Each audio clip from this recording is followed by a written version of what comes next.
किस तरह की वार्ता रही है जिला में? सर 21 सूत्री मांगी थी हमारी, धूप से त्रिशता बांध की विस्थापितों के लिए। उन्हीं मांगों को लेकर टेबल पे वार्ता हुई है जिला कलेक्टर महोदय से और एडीएम विशुलपुर श्रद्धा से। वार्ता हमारी सार्थक रही है और अधिकारी जो मैडम है उन्होंने बहुत पॉजिटिव हमारे को सुना है और जो उनके स्तर की मांग है वह तो यहीं से वो निस्तारण करेगी और जो राज्य सरकार की है वो राज्य सरकार को चिट्ठी भेजकर हमें अवगत कराएगी मैडम। तो हमारी जो कमेटी थी, संघर्ष समिति के सदस्य थे, उनके साथ वार्ता की उन्होंने। हर बिंदुवार चर्चा हमारी हुई।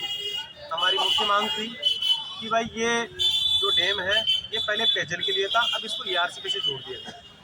ईआरसीपी से जोड़ने के बाद में अब ये पेयजल का नहीं रहा, सिंचाई का भी हो गया। तो जो लॉ है 2000 भूमि अधिकार अधिनियम 2013 उसमें ये प्रावधान है कि भाई पेयजल के लिए तो हम जमीन नहीं देंगे नहीं, मगर सिंचित अगर आप किसी को करोगे भूमि को जाके आगे इस पानी को ले जाकर यहाँ से, तो उसके लिए हम 2 फीट जमीन देंगे, तो हमारे को जमीन मिलेगी। इसमें ऐड भी कर दिया तो वो हम लेके गए। अगले 45 दिनों में किस किस पे काम होगा सर? कलेक्टर साहब ने कहा कि जो मांगे हम लोग कर सकते हैं।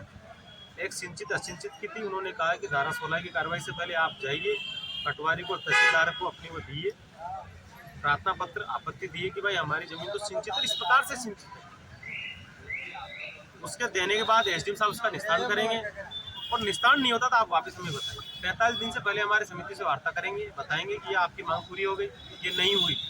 हमने पार्टी से ऊपर उठ के, सभी पार्टी से ऊपर उठ के बात की है और मुख्यमंत्री जी से आपके माध्यम से निवेदन करना चाहते हैं कि आप भी हमारे पर कृपा रखें, आशीर्वाद रखें। किसान है, आपको राज्य सरकार के मुख्यमंत्री के रूप में आपको यहाँ पे हो, तो हम चाहते हैं कि वो संवेदनशील हमारे साथ मिले और हमारी मांग को माने।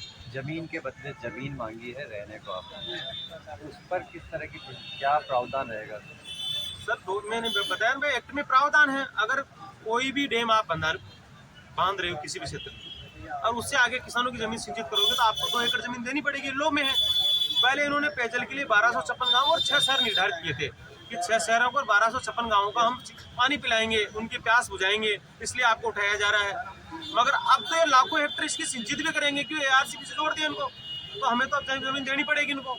अभी डैम 262 तक पूरा भी नहीं हुआ, तो पहले वाले फेज के लोगों को दूसरे फेज के लोगों को भी देना पड़ेगा। बाजी बात भी है, लो भी कराए, तो ये तो लॉजिकल बात हुई ना।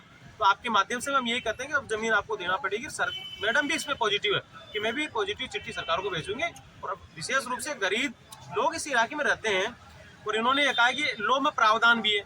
अधिकारियों ने भी बात को हमारी वो माना है कि भाई नजदीक ग्राम पंचायत में बसा जाए और हमें ऐसी बंजर जमीन में जाके बसा दिया जहाँ पे पेड़ ही नहीं उगते। कम से कम ये तो एक होना चाहिए ना मानवता।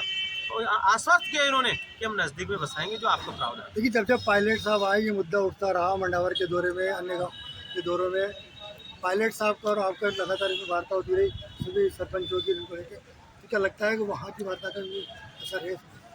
सर इसमें ये इसी 2000 पहले फेज की अधिसूचना 17 तारीख 2017 को 17/6 मतलब 17/9/2017 को हुई थी पहले फेज की। उसके बाद हम कंटिन्यू सरकारों को चिट्ठी गए। पहले उस टाइम पे एमएलए विधायक मेहता साहब थे, उनके पास भी हम गए, उन्होंने भी जो है अपने प्रयास किए।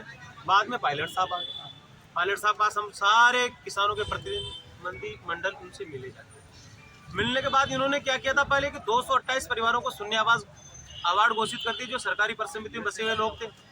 तो पायलट साहब ने 7 करोड़ रुपये लोगों को दिलाए हैं। उसके बाद कलेक्टर साहब से यहाँ के आपको पता भी होगा, सर्किट हाउस में मीटिंग की थी, डायरेक्शन भी दिए थे। अधिकारी उस टाइम के अधिकारी और थे, उनकी लापरवाही रही है। जो सिंचित दर्ज नहीं की उन्होंने चिट्ठी भी लिखवाई थी, जो कुछ एक्टिव जनप्रतिनिधि उन्होंने कुछ नहीं करवाया है भी सिंचित। तो मेरा ये आपके माध्यम से वो भी हमारी साथ है और वो इस आंदोलन में साथ रहे। ये कोई कांग्रेस पार्टी का आंदोलन नहीं है, ये भारतीय जनता पार्टी का आंदोलन नहीं है।